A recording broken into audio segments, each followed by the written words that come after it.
Les amis, bonjour.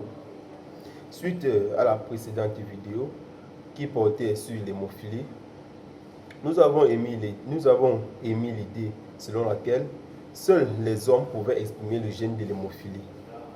Comme toute autre idée, cette idée ne décrit pas fidèlement la réalité. Oui, puisque nous rencontrons de nos jours des femmes qui peuvent exprimer le gène de l'hémophilie. Et oui, c'est possible. Certains m'ont demandé en commentaire, est-ce que la femme peut exprimer le gène de l'hémophilie? Eh bien, il est possible. Mais ce cas n'arrive que lorsque un homme hémophile a épousé une femme qui porte en elle le gène de l'hémophilie, d'où la naissance d'une fille hémophile. Cela peut s'exprimer ou bien cela peut se remarquer chez la jeune fille par des saignements au niveau des gencives, par des saignements au niveau du nez, par des saignements au niveau, par exemple, les pertes abondantes. Les règles chez la jeune fille peuvent être plus longues et abondantes.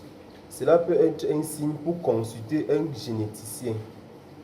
Ou encore, l'anémie chez la jeune fille peut pousser les parents à consulter un médecin, de façon à ce qu'on essaie de dépister s'il s'agit de l'hémophilie ou pas.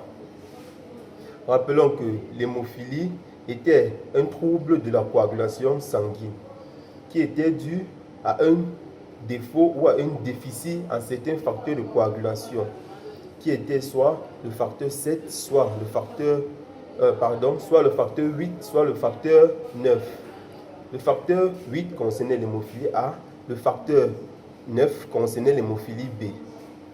Et nous avons aussi dit que l'hémophilie ne pouvait pas être traitée, mais néanmoins, il existait des traitements pour pouvoir ramener le saignement, pour pouvoir les gonflements, pour pouvoir éviter le saignement, pour pouvoir éviter le gonflement des articulations ou des muscles.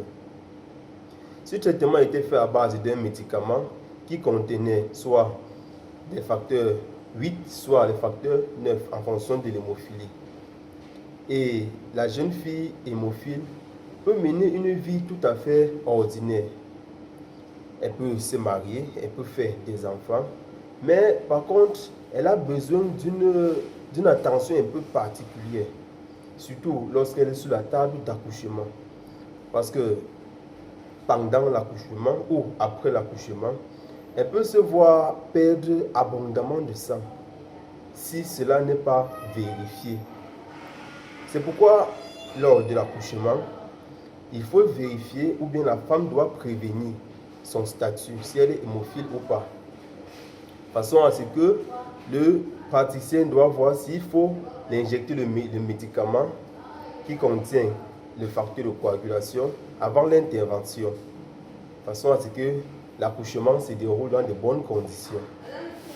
Eh bien les amis, agir ensemble, protéger chacun. Elle est notre devise et rendez-vous dans les prochaines éditions.